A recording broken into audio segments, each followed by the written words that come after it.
శివాయ గురవే నమః. జ్ఞానక్షముడు ప్రేక్షకులందరికీ కూడా స్వాగతం.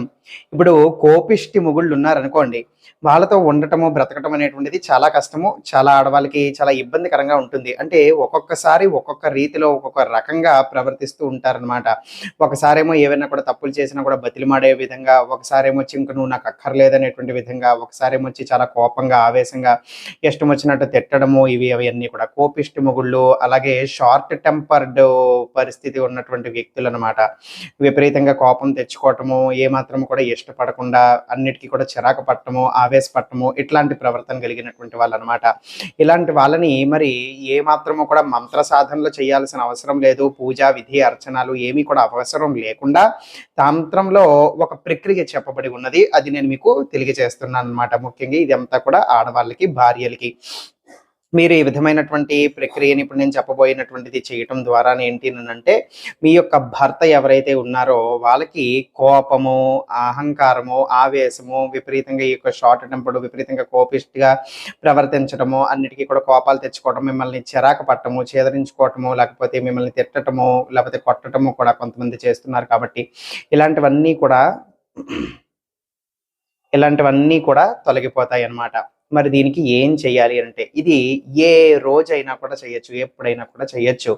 ఏం చేయాలి? ఒక పసుపు రంగు యొక్క గుడ్డ తీసుకోండి. ఈ పసుపు రంగు యొక్క గుడ్డలో ఒక కొబ్బరికాయ, ముచ్చుక విరవకూడదు, ముచ్చుక ఖచ్చితంగా ఉండాలంటే దానికి పీచు అనమాట. ఆ యొక్క పీచు పదార్థం ఏదైతే ఉందో అది విరవకూడదు, అది అదే విధంగానే ఉంచండి. తర్వాత 6 గోమతి చక్రాలు తెచ్చుకోవాల్సి ఉంటుంది. అది చాలా పూజా సామాగ్రి షాపుల్లో లభించబడి ఉంటాయి అన్నమాట. 6 గోమతి చక్రాలు తీసుకోండి. కాసంత ఒక బెల్లం దిమ్మ, ఎంతైనా కూడా పర్వాలేదు, మరీ చిన్నదైతే కూడా కాదు, మరీ ఇంత చిన్నది పెసర అంటే సరిపోదు. కాసంత ఒక బెల్లం మొక్క అందులో పెట్టండి.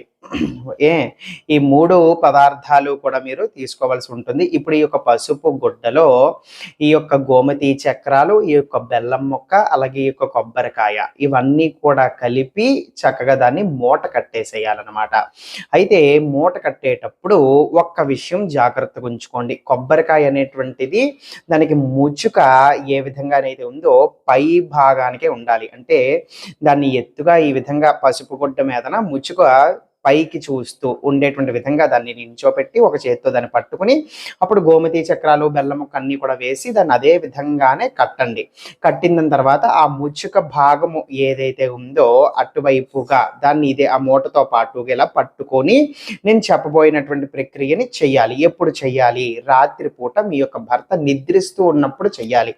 అతనికి తెలియకుండా, అతను పడుకుని పోయిన తర్వాత, అతను నిద్రిస్తూ ఉన్నటువంటి సమయంలో అతని యొక్క తల నుంచి అతని యొక్క పాదాల వరకు కూడా ఆ యొక్క ముచ్చుక ఏదైతే ఉందో గుడ్డలో చుట్టినటువంటిది ఈ విధంగా నిలుకడగా దాన్ని ఈ విధంగా పట్టుకుని ఆ యొక్క తల నుంచి ఆ యొక్క పాదాల వరకు కూడా ఇలా ఎలాగైతే మనం ఊడుస్తామో, ఏదైనా కూడా మళ్ళీ ఇల్లు అది శుభ్రం చేసుకునేటప్పుడు ఊడుస్తామో అదే విధంగా ఇలా పైనుంచి కింద వరకు దాన్ని దిగదుడిచినట్టుగా ఇలా చేయాలి. చేసిన తర్వాత మళ్ళీ వెనక్కి రాకండి.